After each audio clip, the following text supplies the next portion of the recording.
And then when I was in the church, it was just have faith, pray, read your Bible. It was all pat answers, but I was severely depressed. I was suicidal. Now I'm diagnosed with PTSD, which, I probably had all of that time as well.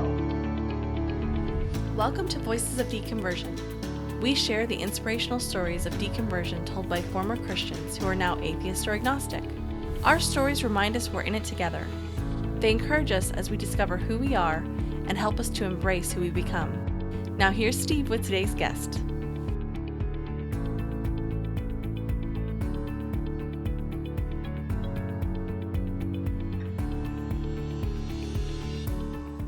Welcome back for episode 64. Before we jump into today's interview, I just had a few notes and a few things that I wanted to mention. First, Chrissy and I have finally completed our move, so we're all done doing that, and things should settle down for us for the next few months before we start looking to buy another home. Second, if I have spoken with you in the past few months and you've asked to be on the show, I will be getting back in touch with you in the coming weeks. Third, just a reminder to, if you want to follow the podcast on Twitter, @VOD Podcast. You can find the Voices of Deconversion Facebook page. Follow us there if you'd like. And if you send me a personal Facebook request, just know I like to be a little more careful about the ones that I accept. If you're a listener, just let me know. Send me a message or something. That way I know that you're a listener to the podcast. Another thing that I wanted to mention was it's been kind of exciting lately because I've seen an uptick in listeners. Particularly, there's been a lot of different countries around the world that have started to download the podcast. Of course, some of those will come and go, but it's been just really fun to see the different countries that have downloaded the podcast. So if you're new to the podcast, whether in the United States or outside the United States, there are too many countries to mention, so I just wanted to say thank you to any new listeners, and I'm really glad to have you listening to the podcast, and hope that these stories are as encouraging to you as they are to me. And to all my old listeners, thank you as well. It's been wonderful engaging with you and hearing from you, and I'm so very grateful for the old and the new listeners. And one more quick reminder before I introduce today's guest. Remember that you can subscribe to the podcast on Apple Podcasts, which most of you do. But if you want to listen through Spotify or YouTube, the podcast is also on those platforms, as well as Stitcher and many other through many other podcast apps. So definitely check us out on one of those if you'd like to. And now to introduce today's guest. My guest today is a newly deconverted Christian that wonders where her prayers went for the 16 years she was a Christian. She describes herself as a multiracial, undomesticated goddess, but understands she's a work in progress.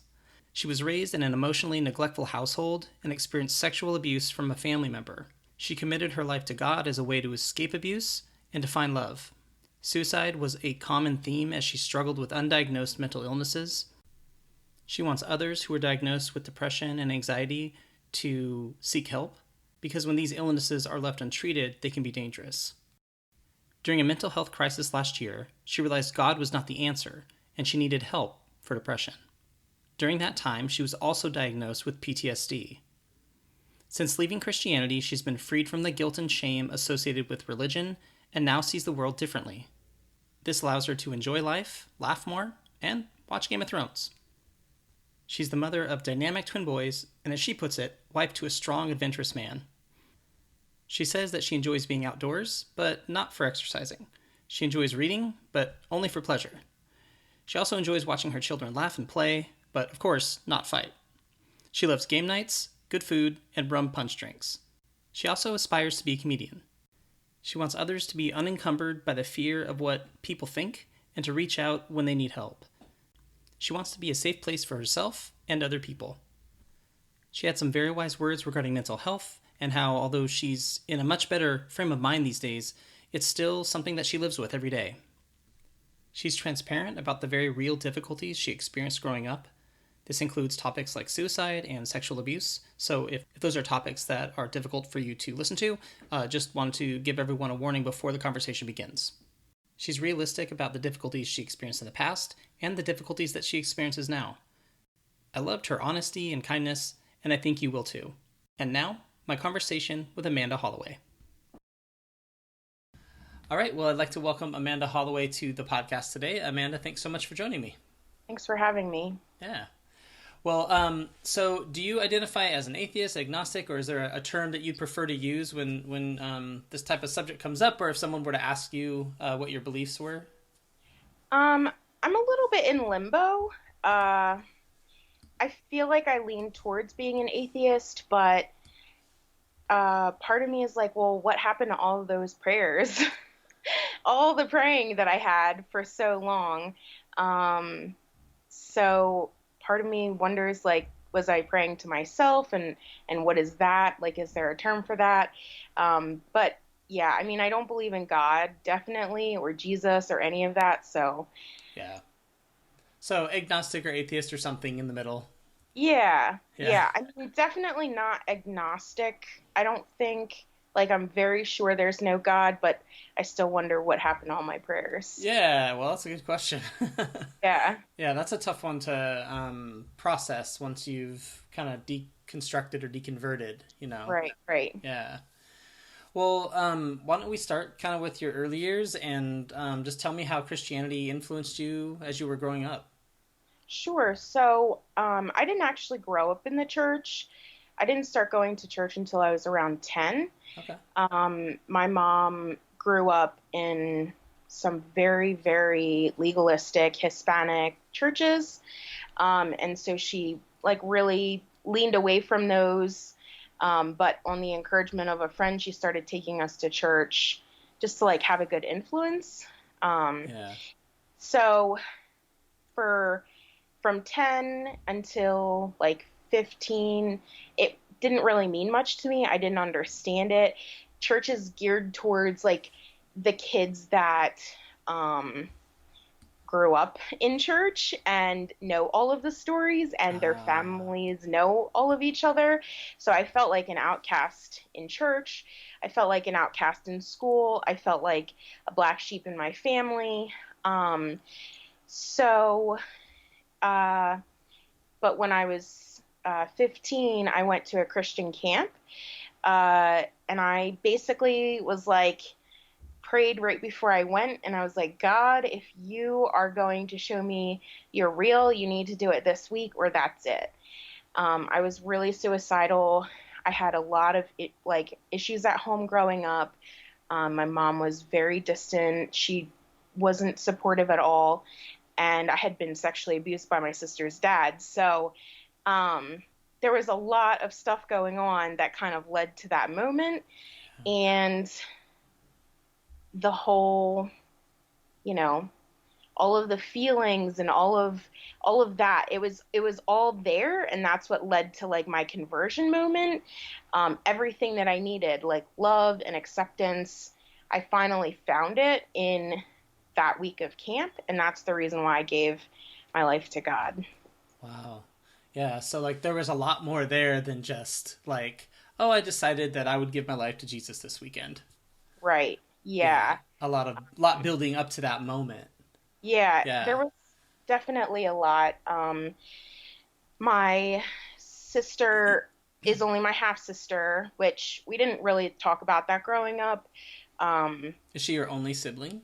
no, I have four other siblings that I've never met. They live in Wyoming, I think. Um, so yeah, it's a really long, interesting story. Um, but I was dealing with a lot at home, and I was really uh, alone and isolated emotionally. And so I really, really jumped into Christianity. Like, I'm a completely black and white person. It was all or nothing. So, you know, after like a year of being a Christian, I was like, I'm called to ministry. I'm called to youth ministry. I graduated high school. I went to, and even when I was in high school, I spent a lot of time like evangelizing my friends, like wearing Jesus shirts, carrying Yeah. my Bible around during high school. My last 2 years of high school, I was quote unquote persecuted by my friends in Be, school. Like, because you were Christian, is that what you mean? Or yeah, that's how you were yeah. perceiving it? No, yeah, it was because like I was different now. Like, I think I was one way. and then I probably was a lot different. Sounds Um, like it was a quick change, like time-wise. yeah. Yeah. And something I want to ask you about real quick, you mentioned feeling like an outcast in the early years, when you would go to people's churches or go to different churches or whatever. And that church was kind of set up for the people who were already there. And, and I think that's really true, like, of a lot of churches. Yeah. But that was interesting, kind of contrast between that and then when you were ready for accepting Jesus, at this camp. So the camp must have been a pretty welcoming environment. Um, Or so maybe just like your, like where you were at in life changed or something. Cause that's an interesting kind of contrast there. yeah, I mean, there's a few different things I think that were going on because of the place that I was at as a kid. I didn't know who I was. Um I didn't know anything about self-love or self-acceptance. And I think back then it was not something that people talked about. Right. Um but at the same time, like, I think that the way that I was raised was, it was just constant put downs, from my grandmother, Wow. feeling rejected because I didn't have a father. Um, and my mom, I just don't think that she was capable of loving me the way that I needed to be loved. Yeah. I'm a super emotional person, and like I said before, completely black and white. Um, and my mom, instead of telling me the truth about things growing up, she would say things that were not true. Like, I don't even want to give an example because it's just, it's really hard. I mean, I Yeah. can, but No, well, it's totally up to you. Yeah, it's fine if you don't want to. Don't feel like you have to. so it's like simple things like, well, where did I come from? Like, I don't have a dad. Where did I come from? And instead of telling the truth, saying like, I found you in a trash can. Like, things like that, like, Totally really, bizarre. you don't think that they're going to impact your children, but that really, like, was a pivotal moment in my life. Like, I really thought I didn't belong in my family. I really thought that Wow. maybe someday my real family that really loves me will come, because I know that my mom didn't mean any harm when she said that, but it was very damaging. Yeah. Um, Seriously. No, that's pretty messed up. Like, yeah. I mean, at least it sounds that way to me. Yeah. Yeah. So now as a parent, I literally tell them everything. Like, and people like look at me weird, but I'm like, no, they need to know. Yeah. So yeah, black and white Yeah. person.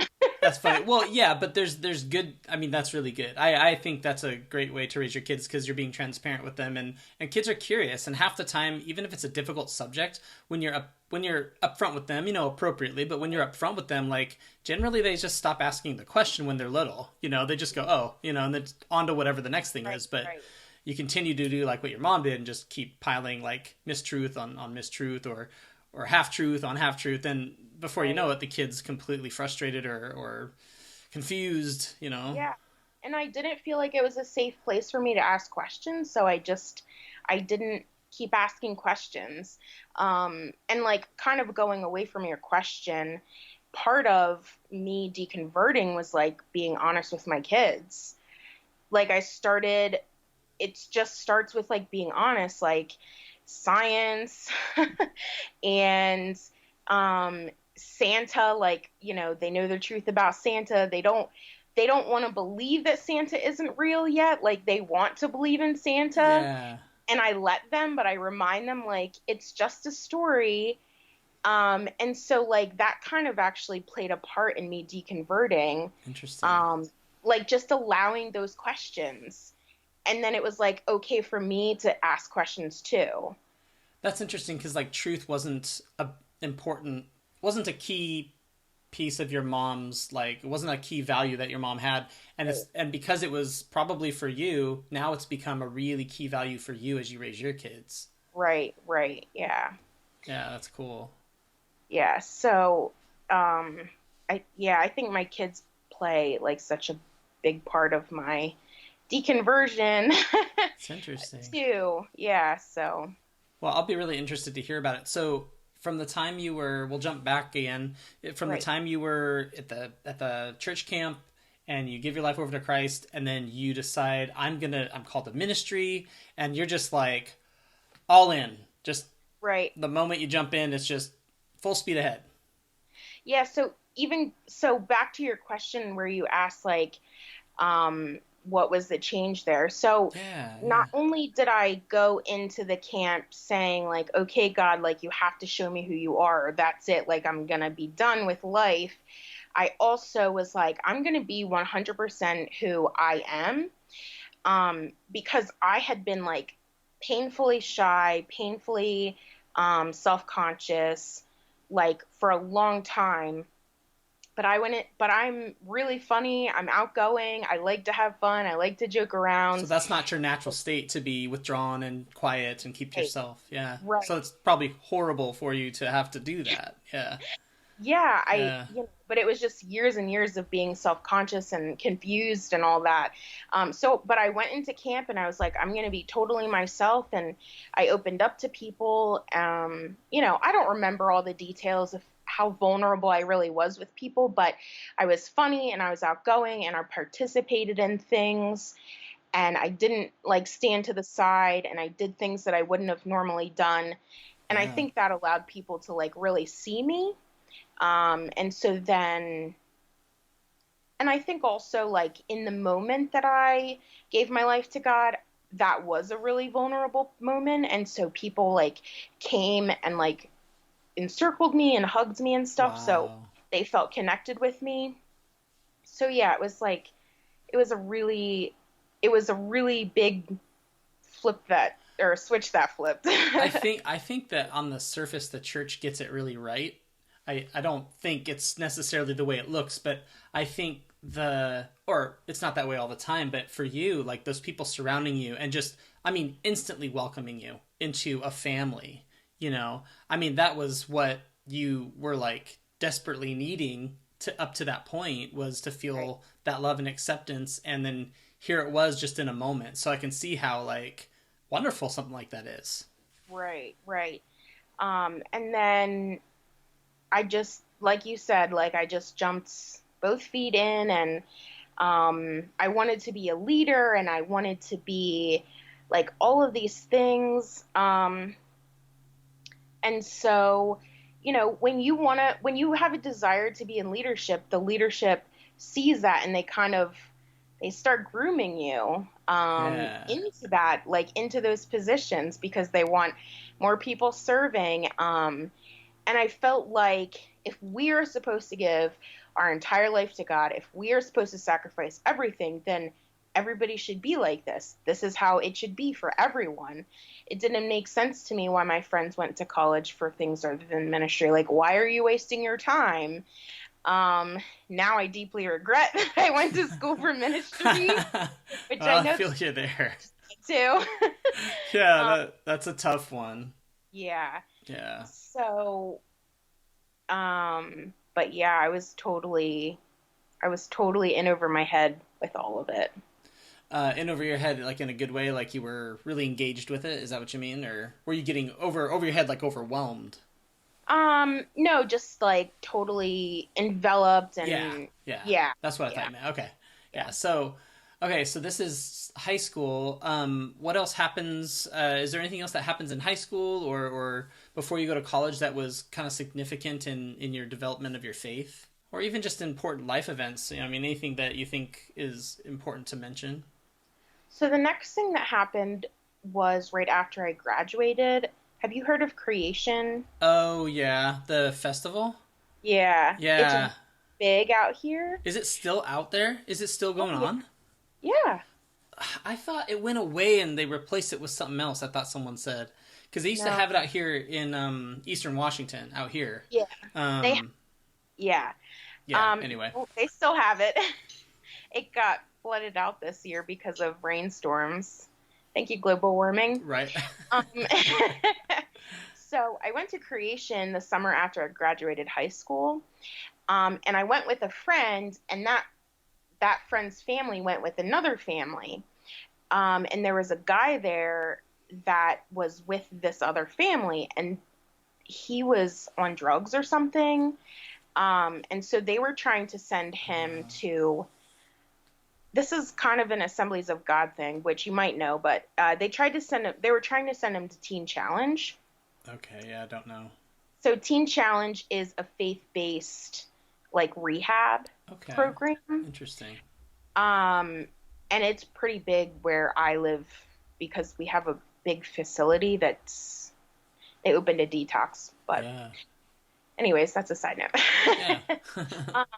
So they were sending him to Teen Challenge, and they were going to pray over him before he left. So everybody got around him and was putting their hands on him, praying for him.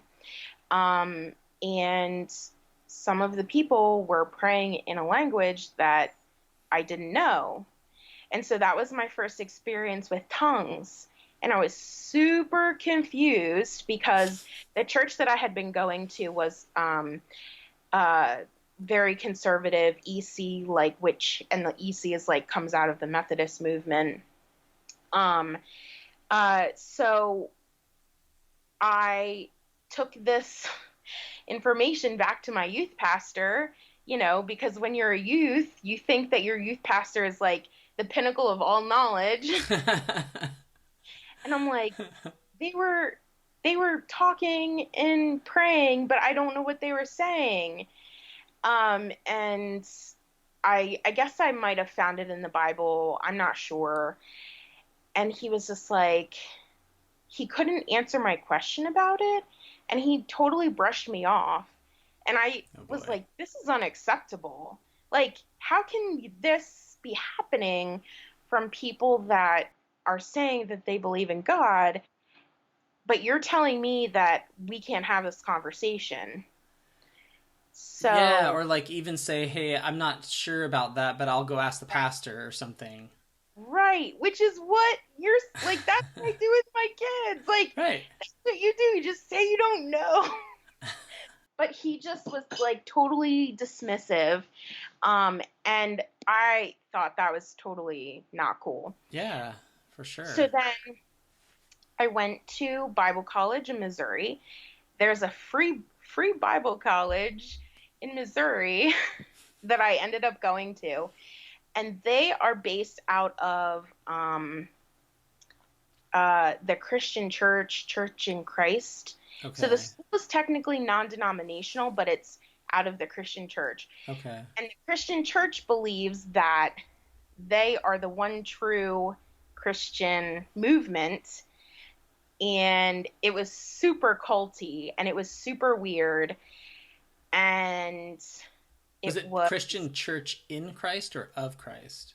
So I said two different things. Sorry. Oh.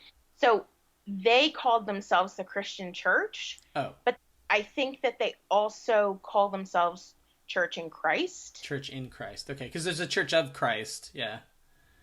Yeah. Okay. In Christ. Okay. But they were super anti-tongues, anti-Holy Spirit. And the year that I started attending, they accepted all of these students without really vetting whether they also believed the same things. Interesting. So they had all of these Pentecostal charismatic students come in like a very conservative school. Oh no. And there was like arguments and battles and like debates all the time. It was so weird. But I got told at one point, like, if you speak in tongues, you're going to hell. Oh my gosh. And I was like, this is not right. And so it actually drove me closer to God because I was like, God's grace is way bigger than that. I could not possibly make that mistake and God would send me to hell for doing that. Yeah. It's just like Christian groups find things to divide over, and then we're the right group. I mean, how many Christian groups or sects or churches have said we're the ones who really get it? They may not even come out and say that, but they feel that way. Each church feels that way. Yeah. So I studied for like a year, like tongues, um, because for whatever reason, I felt like that was really important. And it came down to this girl that I was friends with. Her dad, she was going to that school, the conservative school, and her dad was an Assemblies of God pastor. And I went to her house one weekend and I started talking to him about it. And he was like, God hasn't told me not to pray in tongues. So until God tells me not to pray in tongues, that's what I'm going to do. And I was like, that makes sense. That makes perfect sense. And so that's what I believed. And I was like, okay, God, until you tell me not to do this, I'm going to just do it.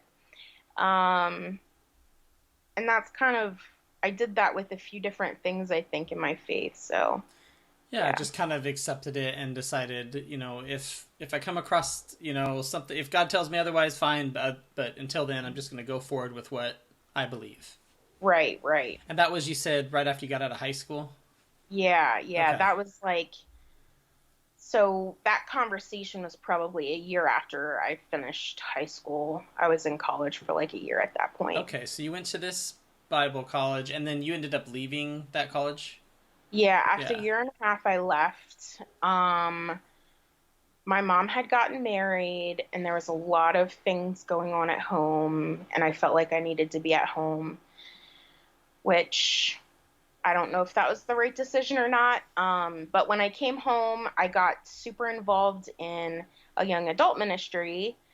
It was really large, and I started making friends, and like that's what it's there for. So then again, it was like more acceptance and, going out and eating out and staying up late and playing games, and it was like the perfect thing for me at the time. So How did your faith develop from there? Because I know that you ended up getting your degree, right, in was it youth ministry? yep. Yeah. So I came back to Pennsylvania, and I stayed home for like one semester. I went to a local community college, and then I went to an Assemblies of God school in a town that's not too far away, southeastern Pennsylvania. And so then I ended up getting my degree there. Okay. Well, what made you go into youth ministry? That's a good question. So I felt like, I just felt like that's what my calling was. And there was a couple of times that I was like, I can't do this. Like, I'm not a book learner. I can't sit down and read a textbook. Like, I hear you or other podcast people like saying about how they're reading books, like, and I'm like, I can't do that. Well, that's the good thing about Yeah. podcasts or audiobooks, Yes, Yeah. yes. That's why I love listening to the podcasts. Yeah. So I really, really, really struggled. And so I had thought about going to like Master's Commission, which is more of like a ministry based ministry schooling. Yeah, And more like hands-on. right, right, right. Um, but I kept feeling the Holy Spirit um, lead me to this, like that I had to get a degree, and this was the weirdest part was that I think there was one time in my entire, it took me 7 years to finish my degree. In my entire time that I actually served in youth ministry, maybe 6 months during that entire 7 years. So it was so weird because like I kept feeling like God was like wanting me to be in youth ministry, but I kept not feeling it when I was around youth. Like, Interesting. So you felt they're the calling, insane. but then you were. I don't want to, like, I don't want them back talking me. I don't want, like, I didn't want any of that. Yeah. I didn't feel like that was when I was actually with them. I wasn't feeling called to them, but but when I was praying and all of that, like I felt like the Holy Spirit was saying like keep doing this. Um, Yeah. That's yeah, confusing. I mean, but that's good that you had that experience because I mean, probably that caused you to question a little bit like is this really the right fit? Like I'm feeling like it is when I'm praying, but did that yeah, play into kind of how you felt about it? But you kept going with it for this I 7 year got period. with it. Yeah. Which I guess I'm kind of glad that I have my bachelor's degree only because it's hard to get a job without one. Yeah. Really, like a youth ministry degree is kind of a joke. Like I took classes that like games and how to put together like promotions or like camps and retreats, like Mm-hmm. so I can't say that my ministry degree even matches up to some other people's ministry degrees. Yeah, but I mean, I'm sure people who went to like state schools could say similar things about certain classes they took. Yeah. I don't know, but like I at my school, we definitely had classes where I remember actually thinking in one of my classes like, this is just like glorified Sunday school. Like I just felt like I was sitting in Sunday school, but like the teachers knew a little more, you know. Or like we had a class where the whole point of the class was like, this is how you study, you know, like this is how like this is the library, this is where you look for stuff. And I was just thinking like, this is ridiculous. Like, um, Yeah. yeah. So I wouldn't feel too bad about Yeah. that, but I really struggled too because I was dealing with the self-consciousness again.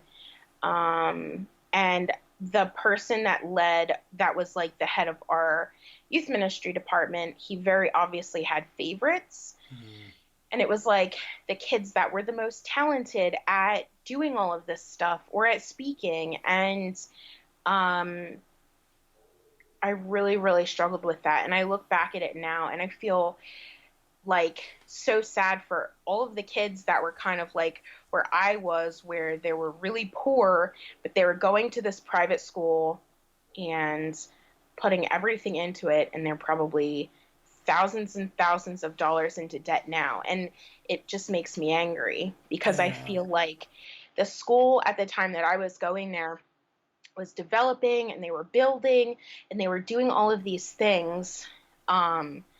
And our tuition was like outrageous, like $20,000 a semester. wow, And then the year after I left, not the year after I left, sorry. So the president was planning on retiring. He took a year sabbatical. And then after he had taken his year sabbatical, he came back and he retired after another year. And then after he retired, the school was suddenly not doing well and they started like letting go all of the staff and all of these teachers. oh wow, um, and it was like it really hit the community really hard. um, and that was another thing that was like really pivotal in my deconversion, like because I had already been angry for a long time. So I've been out of college for 8 years. I'd already been really angry for a long time that I spent all this money on a youth ministry yeah, degree that I wasn't using.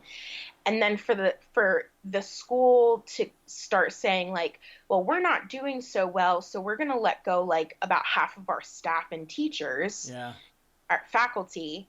Um, that was like more fuel to the fire Like of feel like to the my anger about the situation. yeah. So you were upset that you got a degree that you couldn't really use because once you got your degree, did you realize you didn't want to be in youth ministry? Like once you had attained your degree? Yeah, I had to get a regular job like to Yeah, pay for bills. yeah. Um, Were you still and Christian at that point? yes, Okay. yeah, yeah, I Okay, was but still. like the youth ministry jobs there weren't very many of them, or you just did you apply for any like when you graduated, or at that point you were just like, I don't want to do this? No, so some, I had been going to a really small church in where, in the city that I live. Uh-huh. And nobody was paid there. So, uh, Gotcha. Yeah. yeah. So And it's people were like volunteer. family. Yeah. So it was all volunteer. So I had to get a job to pay. Right. And And then, so as you get this job, sorry, I keep cutting you off, but as you get yeah, this job, you're starting to realize like I am going to have to work just like a shitty regular job that I don't really care about or want. And I mean, I associate with this a lot just because I've had to go through that with like not being able to use my yep, degree. And so it's not fun. And then having to come to terms with that. And then you're saying at the same time, you're hearing the school's not doing well. And right. I don't know if I've mentioned this on the podcast or not. I think I have. My school actually went out of business. Like after, and I remember posting on Facebook like, what does this mean? like is my Can I degree get still good? You know? can I And get refunds? right. Can I get a refund, please? Yeah. Yeah. So yeah, I Um, associate a lot with what you're saying about just that like frustration with your degree and like all this time and money you put into it, and then you're like, what the heck is it worth now? Like I'm having to get just some job now. Yeah. yeah. So, okay. So let me get back on track here. Okay, so I was volunteering at that big church in their young adult ministry. I think I did that for like a year and a half, and then pretty much every decision that I made was based on what I felt like the Holy Spirit was telling me during this whole experience. Yeah. So at some point, I stopped doing that ministry because I felt like I needed to focus on school. I didn't really have a church that I was going to while I was in school. I don't know. I never went to church regularly while I was in college. It's so funny. Um, but eventually I found a church, um, that was in my, like, back in the same town as this young adult community. I ended up Mhm. finding a small church there, and they accepted me like family. So again, it was like the family feeling. Because of that family feeling, I was making decisions based on these people's words in my life. And I realized I was still a Christian when I realized this, but I realized like that there were things that I did that I might not have done if it hadn't been for what these people said to me and the pressure that I felt. And there was a lot of guilt and shame in that relationship, but I accepted it because it was love that I didn't have from my family, and it was a family that I never had. And Um, it was just these people at this church that you right, felt that kind of bond to. right. I felt like they were my mom and dad. The pastors were my mom and dad, and there were a bunch of students that were all, I would consider them outcasts, that were going to my college and commuting up to this church and volunteering and like spending all these weekends together. And this family was pouring into us, which that's another Christianese kind of Ah, term. yeah, yeah. Um, but they were investing a lot of time and energy into us. And so part of what, part of the decisions that I made, one of those was getting my credentials as an Assemblies of God minister, um, which it's not a very difficult process. You have to have certain classes that you take. So I had to make sure I had all my classes and my classes were good. Then you go through a testing process. You have to have like all this memorization, and then you have an interview. And during this interview, I was grilled like in the most horrible way that nobody should be like talked to. And so in your interview, there's three interviewers, and then there's you. Hmm. One was a woman that I was actually aware of because she had written some like women's ministry healing like group kind of lessons. Hmm. And then the other two were just pastors. They're probably ordained pastors with the Assemblies of God. And so the one guy that really was not, he just treated me in a way that he shouldn't have. He, and they do, sorry, part of the process is that um, they check your credit. And so these people basically have your entire life Wow. And then they question you based on the information that they have. And so the question that he asked me was, how are you going to pay for your student loans? I guess looking at my credit, like that made him think something or whatever. Yeah. And I was like, well, I was raised by a single mom. I will just work and I'll do ministry and I'll figure it out. Yeah. And then he went into this whole thing about how he taught his girls, his children, his daughters, how to like budget their money and like do all of this stuff. And I'm just sitting there like, well, am I supposed to respond to that? Right. And I'm really, really emotional because I didn't have a dad. So like, right? You're like, this doesn't apply to me, buddy. I didn't have anybody to teach me these things. And so it wasn't just that, but that was like the most impactful moment in the whole thing. And I'm like looking back and forth between the other interviewers, like, and they didn't do anything to protect me or to make me feel like that I was not doing something wrong. I felt like accusing me. So when I got out of my interview, you go and ask your friends like, oh, how'd your interview go? Because all of your friends are having the same interviews if they want to be a minister. And so this guy that was going to the same church as me, who had a lot of issues, like, you know, drinking while he was going to school, which is a huge no-no, you know, just rule breaker and like very vocal rule breaker. I asked him how his interview went, and he's like, it was great. It was amazing. And I'm just like, this dude doesn't follow the rules. And I'm the one that comes out of my interview like in tears. I was just like, it was so obviously like a boys club. Wow. And I was just like so upset by it. I was going to ask you about that because, I know a lot of churches are not okay with women in any kind of ministry, but Assembly of God is more progressive in that way. Or what would you say? I mean, it sounds like they still had kind of the culture of the boys club. Yeah. I think that, so I did have a woman in my interview. So there are women ministers. It's a very small percentage. There was a woman professor in my school that was getting her doctorate in women in ministry.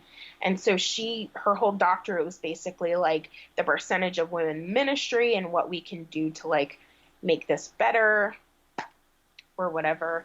And so I feel like I had this support system and I wasn't prepared for what these people were going to throw at me in the interview.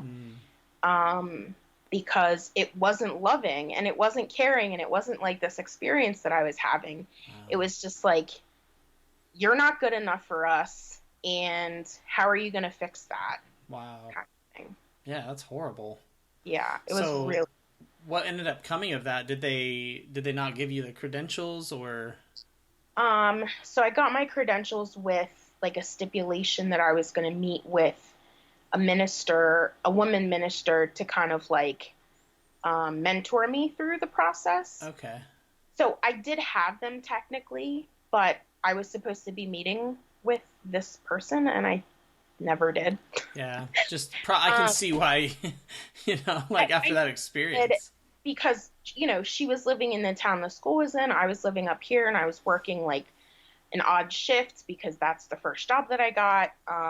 Yeah. And so I had my credentials for a year, and then, oh man, I didn't even talk about my husband yet. This is a long story. That's okay. No, you're good. Yeah, you're doing fine.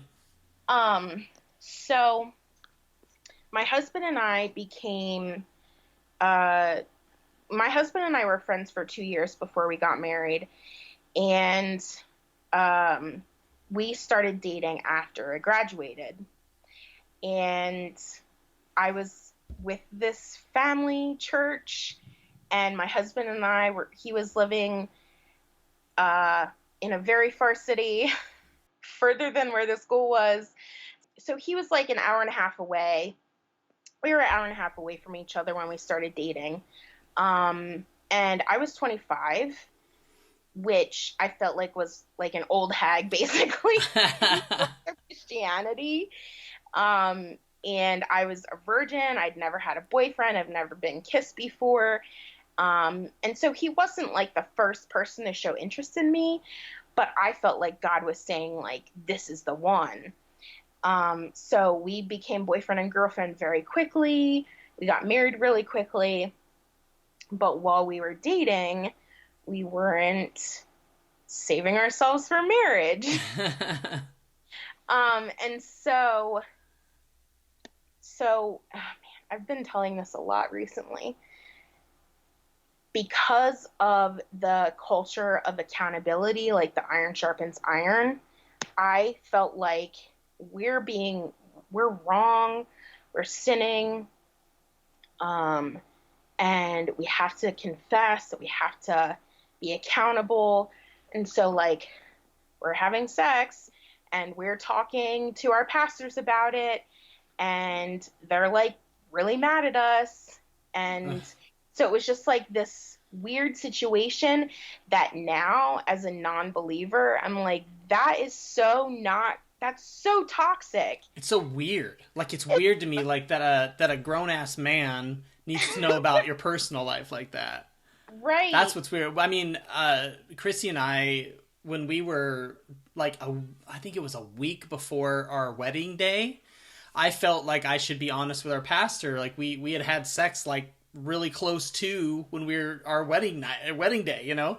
But I felt like I'm going to be accountable. Like, now it would have been like, dude, just zip it for like a week. You're good, right. You know?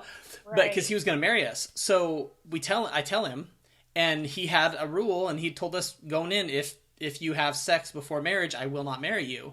And he was like the nicest guy. And like, I still, like, as a human being, I think he's a great guy. But like, he didn't marry us, and so a week before the wedding, everyone's made travel plans to come and see our wedding and all this stuff. And we had to scramble and try to find someone to marry us. And it was just some friend of a friend that was like, sure, I'll do it. We didn't even know the guy, you know, and so it was this weird thing. But all because of that, like what you said, this culture of accountability and just way too, like you said, it's toxic, and it's none of their business, you know. Right. But we felt like we needed to be a good Christian to tell them. Yeah. That really, really, like, so that experience, because we got married 6 months after we started dating. So that experience, and also that was like weird because that's not something people do outside of the church normally. Yeah. That's so that true. So that experience plus the whole credentials thing, I felt like I was not worthy. You know, I was sinning, and I had been like, also like, well, you're lucky I'm not going to call them and tell them that you've done this thing. And so I felt like I wasn't worthy of it at all. And I had all of this guilt and all of the shame.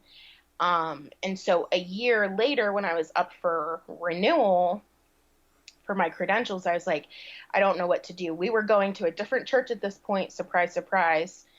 We didn't go to the church of the people that I had been family with.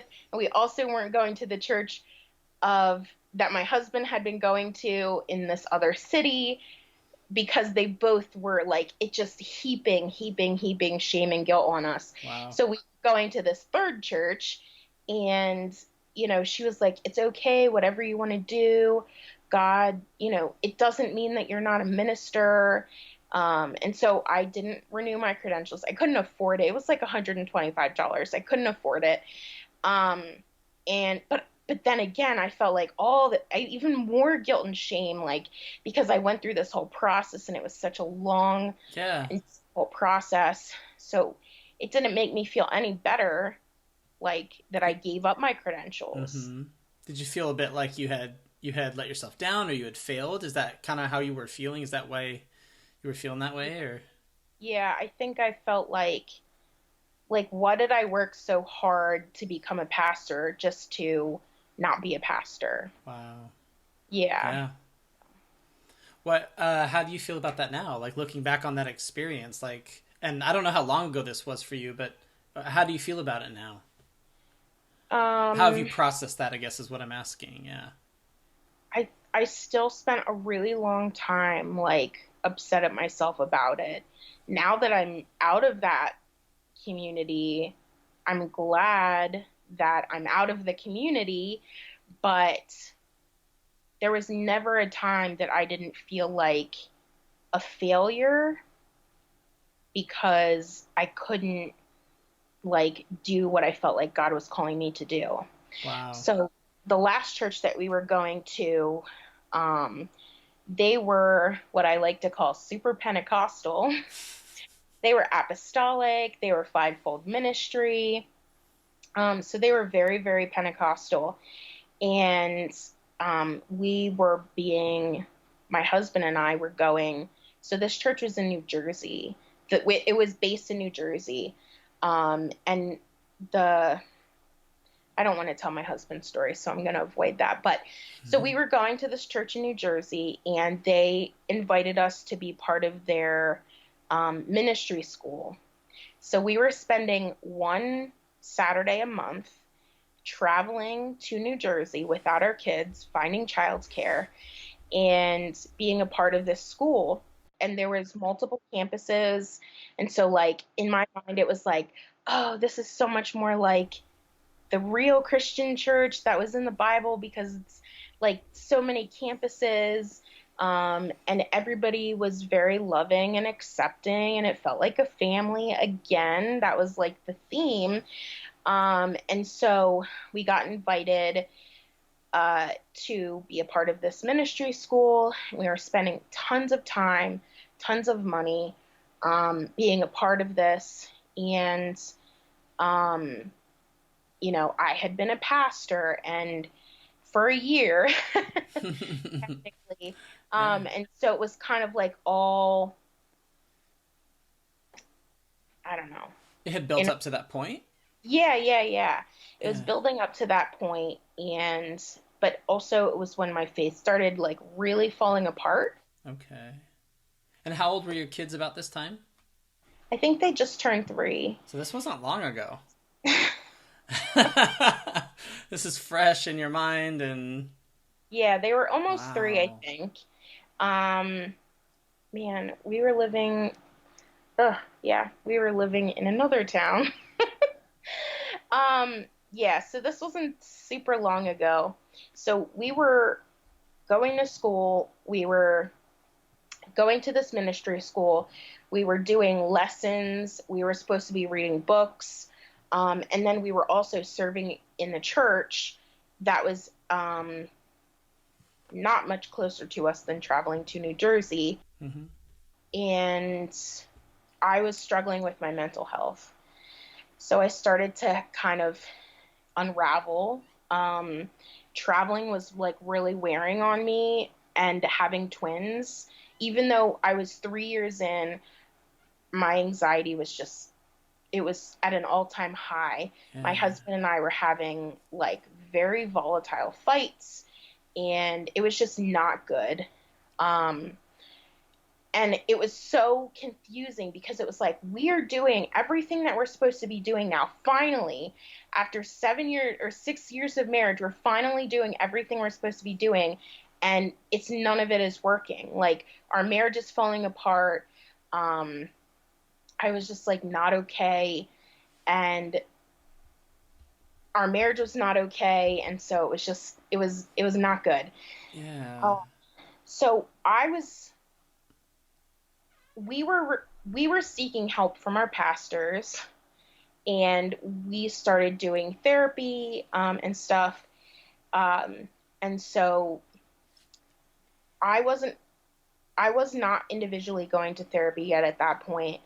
And so we would see our therapist together, and then we would see our pastors like every other week or something. Mm-hmm. And our pastors had like all of these pat answers, like feel good, like it's not helping. Like, you're telling him to love me, like Christ loves the church, and that is not doing anything. It's not helping. Oh my gosh.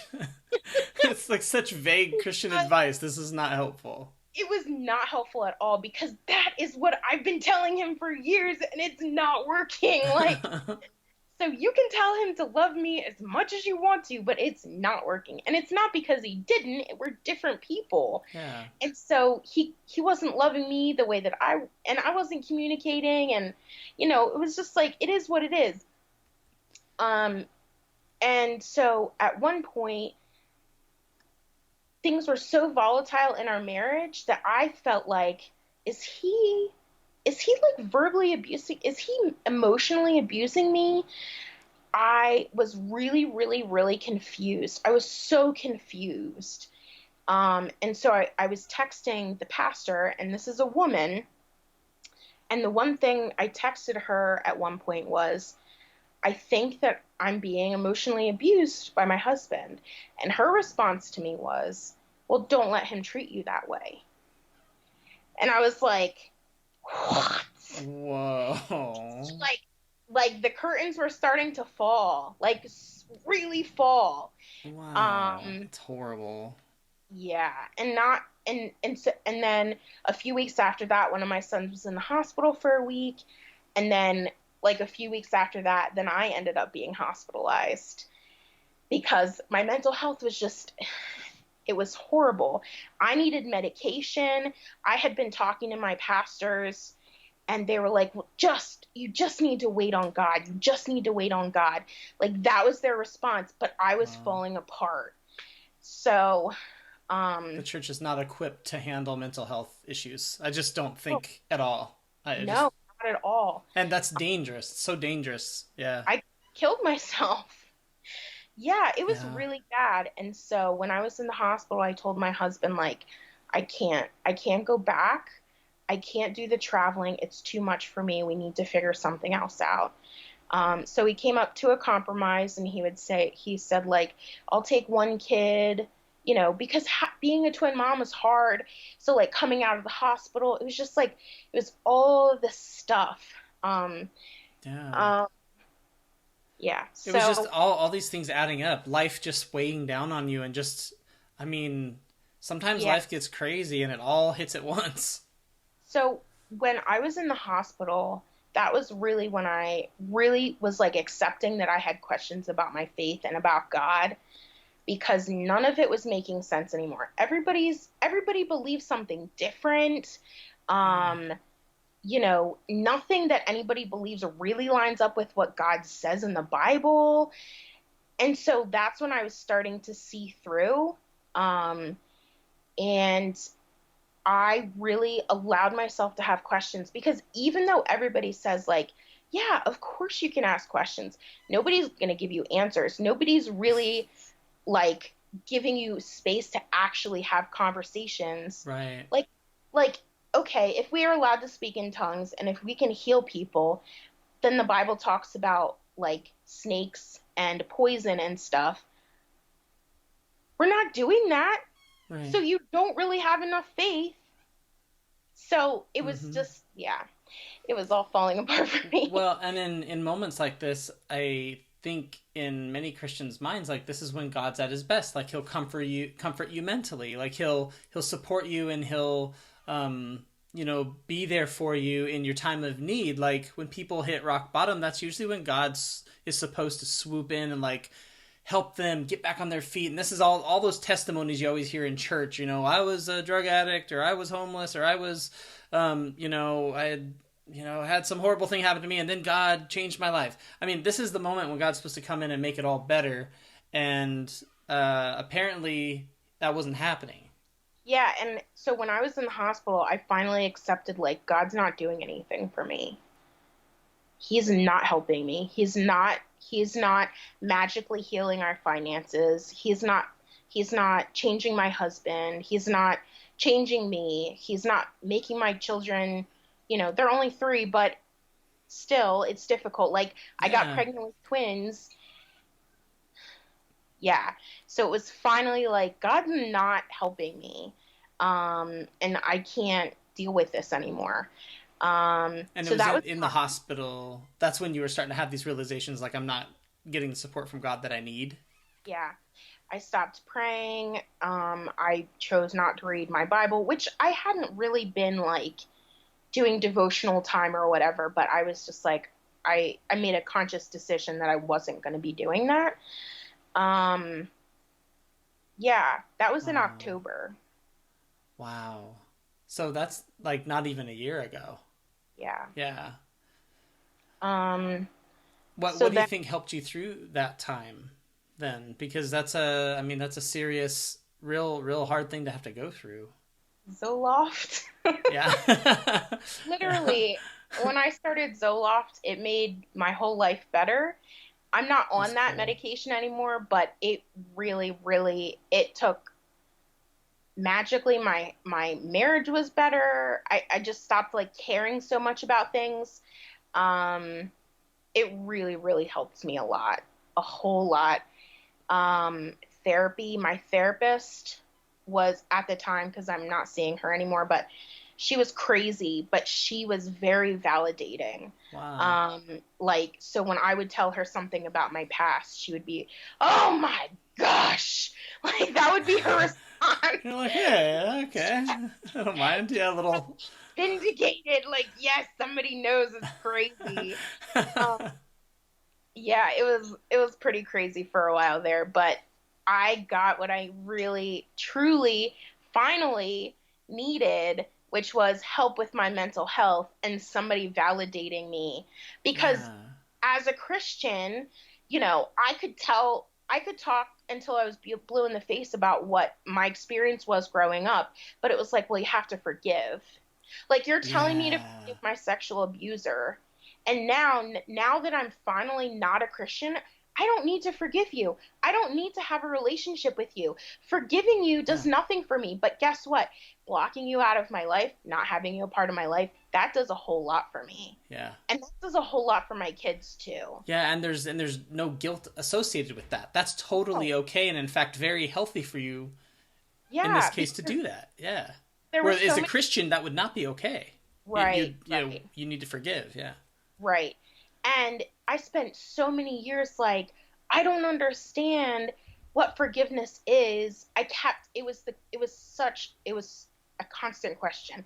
I don't understand what forgiveness is because I have this person in my life that I have to see that like physically makes me repulsed because my sister has a relationship with him and my mom has a relationship with him, and um and so I felt like I couldn't not.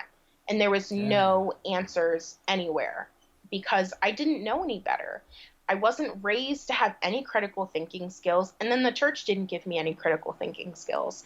I had a lot of common sense growing up, which I think is the only thing that's helped me get to this point is the fact Yeah. that I've had so much common sense, the fact that I have so much logical thinking, but I wasn't taught how to use all of those skills until I taught myself as an adult Hmm. and until I had kids.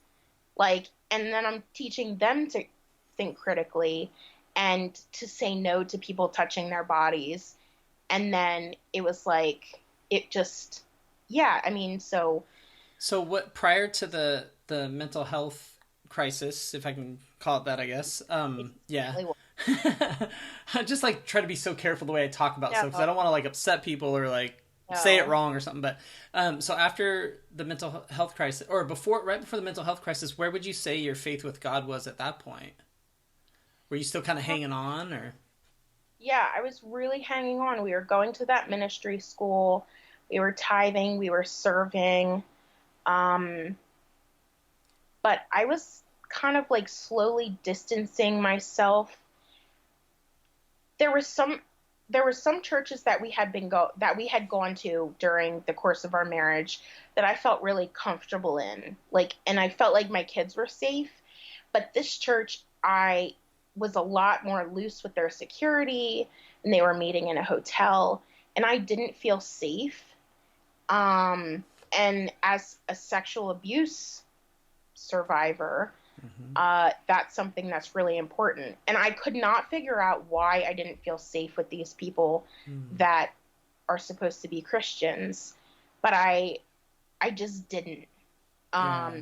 And it was really hard for me.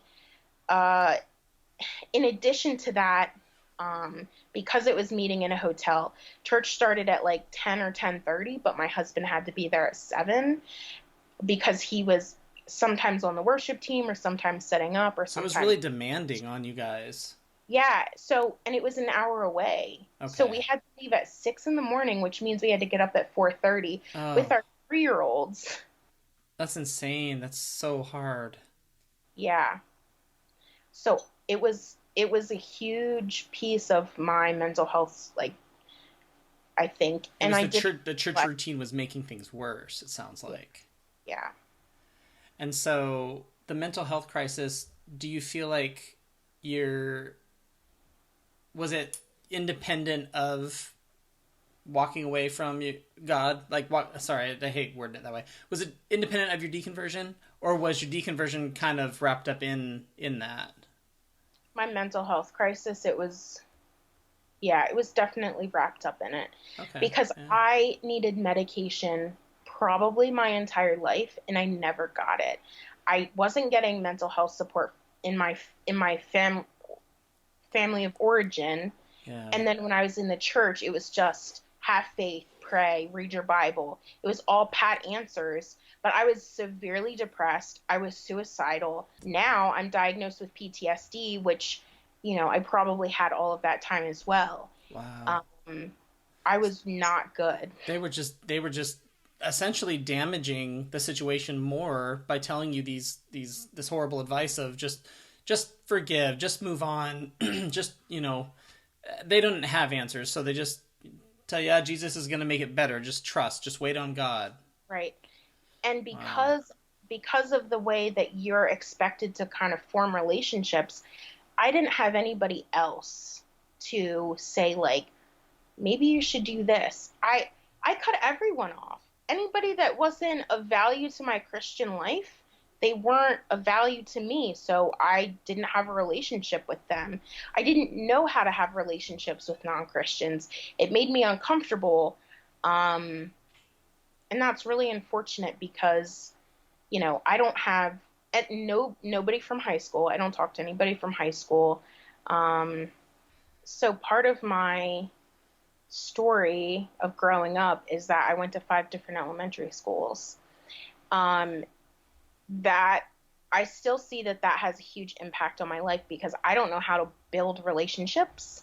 Like, kids grow up and they're around their friends and they might move once, but like to go to 5 different elementary schools, to start over that many times, to not feel like a part of anything.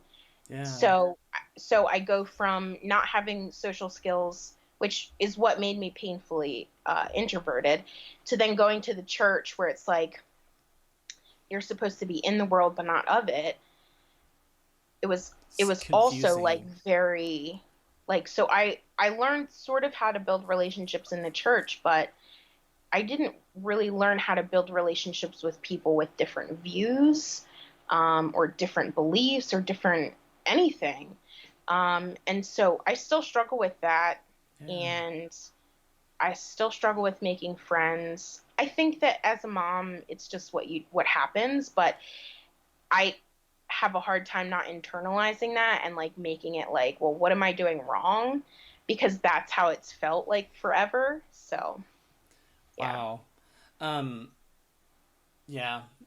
So as far as like once you had been in the hospital and your faith is kind of unraveled, did you at that point just kind of say I'm done with it all, or was there more of a process that kind of took longer for you to work through when you Yeah. deconverted?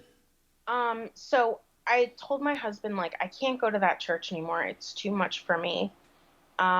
So we kind of made a compromise, and, um, but that really didn't end up playing out. So we decided that we were going to go, like, that he would go to this church that was an hour away, like once a month, or not once a month, but once every other week. And then we would go to this other church that was closer to us the other weeks. We did that a few times, and then we kind of just stopped going to church altogether. Mm-hmm. Was he in a similar place as you were, or was he in a different place with religion? So he still considers himself a Christian. Okay, still today? Yeah, Yeah. but he doesn't want to have conversations about it. And Yeah. the first the first few weeks of the first month or so of me not being a Christian anymore, that was hard because like you automatically feel like, oh, I have to deconvert everybody. But Yeah. but I think that my mental being in therapy and being on medication helps me kind of regulate those feelings and just kind of accept things. And so like I found myself starting to accept things I couldn't accept before and see my husband in a way that I couldn't see him before. That's cool. But yeah, so we kind of stopped going to church. My son had eye surgery. The same son that had been in the hospital for asthma then had eye surgery. Oh, wow. And he's fine now, but we kind of just wanted to get it out of the way. And then it was Thanksgiving, and then it was Christmas, and I was dealing with all this stuff with my mom. So I wasn't focusing on Christianity from like October to like December. I was Mm-hmm. focusing more on the traumatic relationship that I had with my mom and the way that she was treating my children or Mm-hmm. had been. So I hadn't seen her since my son had been in the hospital. Mm-hmm. Um, and then in December, I decided to write her a letter and cut that relationship off. Oh, wow. And so that was really, really difficult for me. And I think like 2 weeks after I wrote that letter to her, I realized, and this was like a huge pivotal moment for me. I realized that one of the reasons why I clung to Christianity as much as I did was because I got what I needed there that I didn't get from growing up. Oh, wow. And the moment that I realized that, I was able to kind of let a lot of it go. I was able to let God go, like Ah. Christianity. You realize that it's like it served a purpose for a time kind of thing? Right. Yeah. So Okay. I was running away from the emotional neglect, the verbal abuse, um, forever. And I was running to God and church and the people in church to help me protect me from that. Yeah. And then when I finally cut the relationship off with my mom, um, it was so church and Christianity was completely opposite of everything that my mom was. Mm-hmm. And so that's the reason why I let it go. Like I was able to let it go because she's not affecting me anymore. So I Oh, don't need to continue to run to this thing. gotcha. Okay. Yeah, that makes a lot of sense. So it's almost like the thing that triggered you to, or like the thing that was the impetus to get you to go to God or go to the church. Right. She essentially created the need for the church in your life, if oversimplifying it probably. But Yeah. No. so you go Yeah. to the church, and then when that needs not, like, she's not creating that issue anymore, it's like, Right. I don't think I need this. So it wasn't a Yep. matter of replacing community for you. It was more a matter of not needing to run to it because I, you're in a better place. yeah. Yeah. I didn't need a safe place anymore because I'd created my safe place. I cut her out. I said what I needed to say in a letter to her, Mm-hmm. and that was kind of it. So, I mean, I still dealt, and I'm still grieving that. That's It's hard. still very difficult. Um, but so that was like in the beginning of January that I had that kind of aha moment. Um, and then I was really, really wrestling. Um, then I started really wrestling, like, okay, well, if I don't need to run to Christianity, then what? So Okay. it was really difficult. I ended up watching, and I think one of your other people that you've interviewed mentioned these, but I ended up watching Exodus doc, Okay. Cool. the YouTube series. It's a very, very well put together YouTube I think series. I've seen at least one or two of those interviews, and they were really really great. I loved them. Yeah, a friend of a friend is actually the one who did those. Oh, cool. And so I was able to like see these people and hear their stories and realize that everything that they're questioning and asking and going through is exactly what I feel like I've been going through. And I finally felt validated with all of these, like, why does God let little kids die? Like Yeah. the simple things that literally don't make any sense. I finally had other people saying those things, so it was kind of like looking in a mirror, and I could finally accept it. Yeah. So I think I watched those all in like a day or two, and then I came home from work and I said to my husband, or I texted a friend, and because she had deconverted the year before me. Oh, wow. And she had watched those videos also, and she was like telling me about them, but I was like, I can't watch that. That's too sinful. I'm still a Christian. Oh, that's so funny. So she deconverted before me, and so I texted her when I was done, and I was like, I don't think I'm a Christian anymore. She's like, yeah. So then when I came home and I told my husband, he like walked in the door, and I was like, I don't think I'm a Christian anymore. And he was like, I still love you. I'm like, okay, that's good. And he's like, are you worried about going to hell? I'm like, I don't have time to worry about that right now. Yeah. Yep. Wow. Yeah. Is that something that you think still bothers him? The idea that, like, of hell, or? No. He was just kind of asking you, like, are you okay with that? Because for a lot of people, I mean, I know grown adults that are, still clinging on to their faith a little bit because they're afraid of hell. Yeah. No, yeah. He was like, okay. like, basically, if you were okay with it, he could accept that too. Like, if that's where you're at, okay. Yeah, I think. Okay. Yeah. So in this experience, that was the beginning of, or maybe the middle of February. So ever since then, I've been going through this deconversion process. I've seen that my husband is a loving, accepting person, and that's a part of who he is. And I was never able to see that as a Christian because I was trying to make him fit a certain mold. Interesting. And so it's been this wonderful experience in our marriage, and we're doing a lot better. That's cool. And he's not abusive, but because of my mental health, it was magnifying a lot of things that I was so confused. I think that was very true. I'm associating with what you're saying, Right. because when I got medicated, I was like not as angry as I had been. I wasn't as frustrated by the things my kids or wife were doing, that, like, leaving something out or whatever the thing was. I used to just get so upset, like so much more upset about stuff. And it's amazing what just getting regulated, and kind of getting perspective and getting healthy and being able to breathe a little bit, what it can do. All of a sudden you're going, oh, things aren't as bad as they felt. It's kind of remarkable. Yeah. Yep. What was the most helpful thing? What, as you look back, and because you're in a better place now with your beliefs and lack of beliefs and all that. Yeah. Yeah.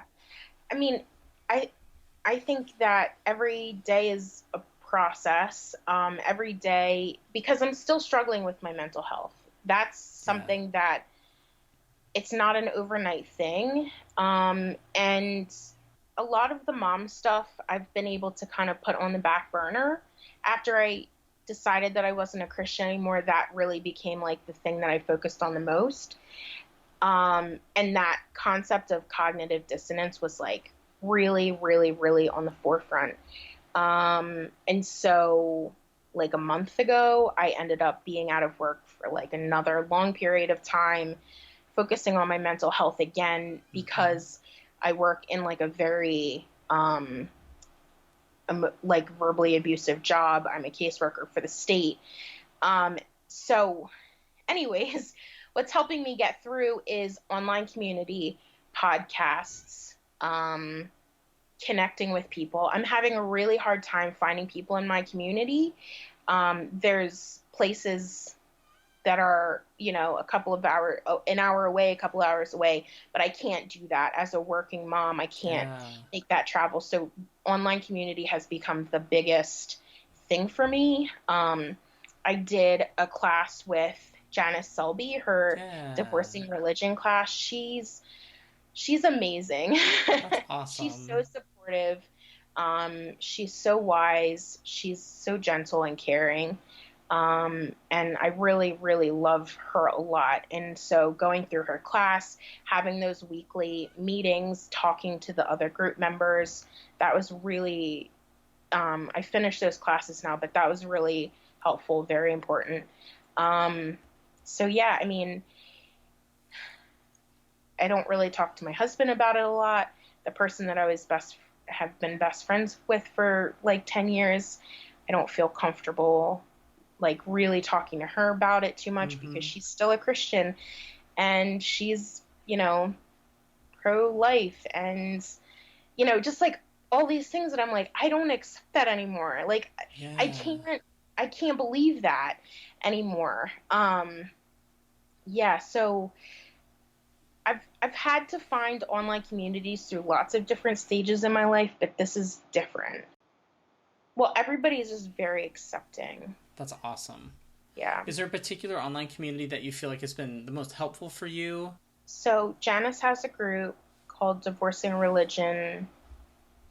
Dr. Clint Haycock has a podcast and a group.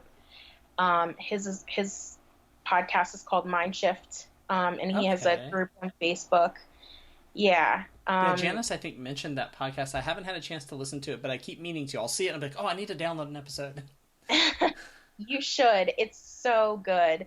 Awesome. I don't listen to all of it because it's very heady and I'm not there. But I listen to like some of his interviews and personal stories, and those are really good. Cool. He's really smart. That's awesome.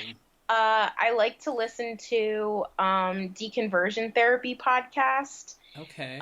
It's super sacrilegious, but it's hilarious. Is that the two women? Yes. Okay, I've listened to one of the episodes, and they were pretty funny. Funny? Yeah. I think I listened to one of them. Yeah, they were pretty funny. They just did an episode on the documentary Wild Wild Country. Oh, cool. I really got into that documentary. You should listen. I mean, that whole thing was insane. But yeah, I didn't even know about it until I saw the documentary. But yeah. I'll have to listen to that now. That's awesome. So Twitter is like hit or miss because once you start following people, you can kind of get into this tunnel of like all of that person and all of their friends and all of their beliefs. So I agree. I love Twitter. I use it a lot, but I hate that part of it. And Facebook was like that for a while, and I think it's not maybe as much anymore, but it still is. Yeah. You just get stuck in like this silo of, So there are some good conversations happening on Twitter, but I think that you do have to be really careful about who you follow, because some people can be really catty and really hurtful. And I'm trying to lean towards like being a secular humanist or whatever. Sure. Like, I'm trying to be that kind of person, and so I don't want to, like, fill my headspace with some of these things that are happening. And, so. The more negative stuff is what you're saying. You don't want to fill your head with, So, I also watched Ricky Gervais's show that came out, Life After. Amazing. I loved it. So good. So wonderful. He's, like, an amazing guy. I just loved it. Yeah, it was a great show. So funny. And then he had a stand-up thing that came out on Netflix right after that, or maybe it was not Netflix. I think he did. Too. Yeah, because I saw it. We're watching the same shows. Yay! That's awesome. He's great. Yeah. So, I would encourage anybody to kind of, and if you're sorry, I'm kind of saying something else now. You're right.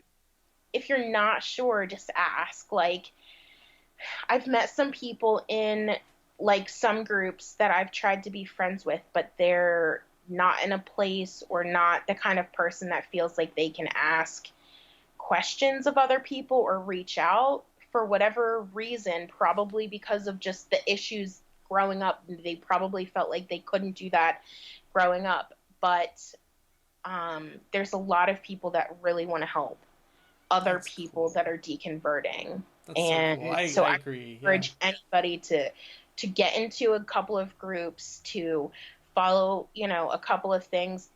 Um, what's his name? Dave from the Graceful Atheist. Yeah. I David Ames. love, yes, I love his Yeah, podcast he's great. so much.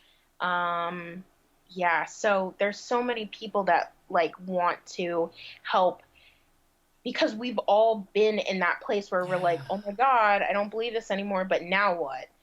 Um, Yeah, it feels like the support system for people deconverting has just exploded. I yeah, mean, not just in podcasts, but it has. There's tons of podcasts now right. about this topic, but just like Janice's work, and there's other people who have these like workshops or classes you can take, or Facebook pages, or any number of things, meetup groups. I mean, there's so many wonderful resources now like that I'm so grateful for.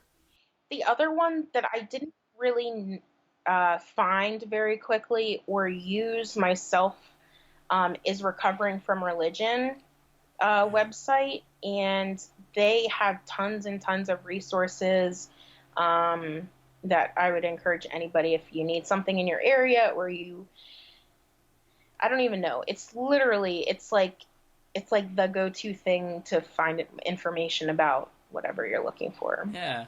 Well, I have a couple other questions for you before we wrap up. Okay. One that I thought would be interesting, sometimes ask it, is so now that you're not a Christian, and I know it's not been that long, so maybe you won't be able to think of something because it's not been too long, but that's okay. Is there something you've learned or experienced that you don't think you would have if you'd stayed a Christian? I have started to just accept other people in a way that I couldn't as a Christian, and accept myself in a way that I couldn't as a Christian, because I felt like I was broken.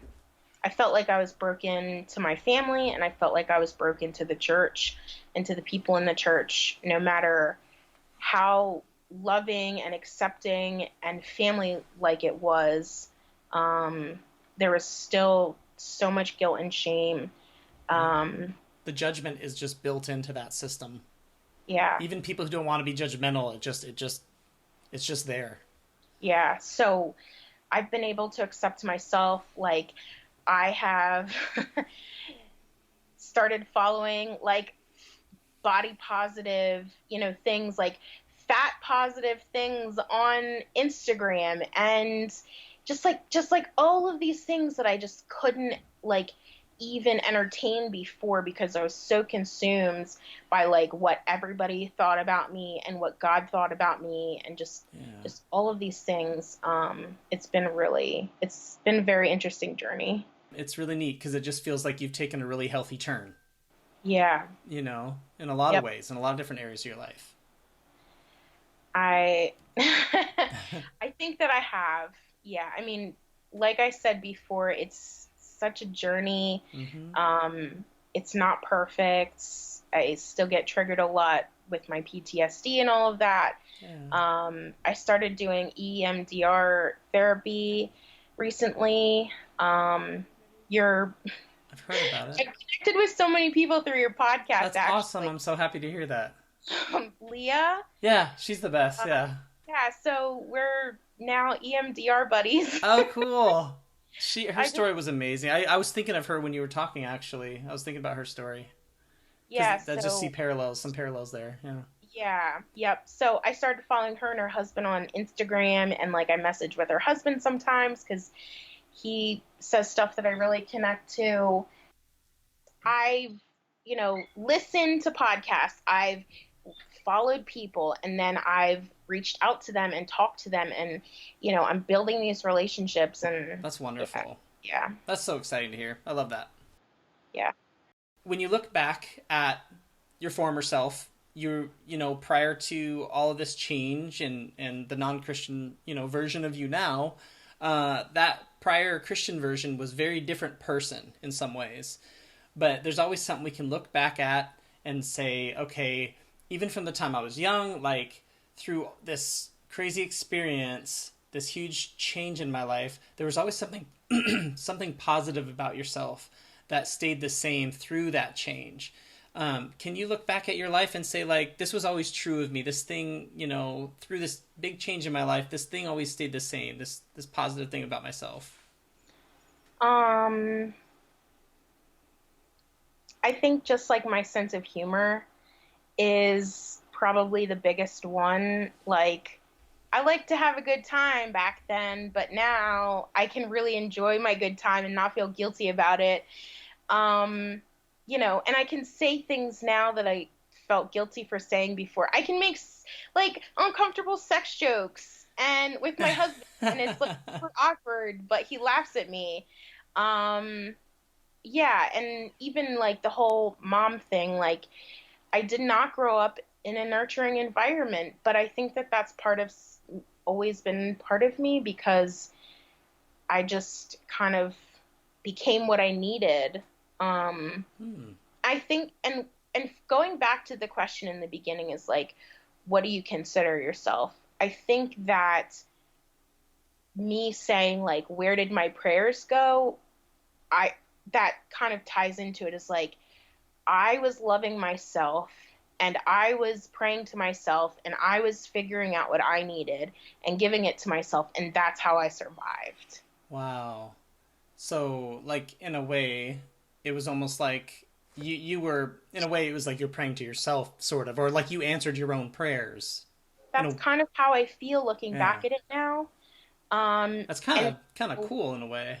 Yeah, and so now I have these moments where I'm like, I'm not praying to God, but I need strength to get through this moment. So then I start encouraging myself and doing the whole self-talk thing. Yeah, well, that's totally a thing. I mean, it's totally like a scientifically, you know, backed thing, like positive self-talk, like to help, you know, keep a positive, you know, mind frame and stuff. So, you know, it's funny, like we always viewed it as prayer as Christians, but really it's just something people do to help, you know, get themselves in the right frame of mind.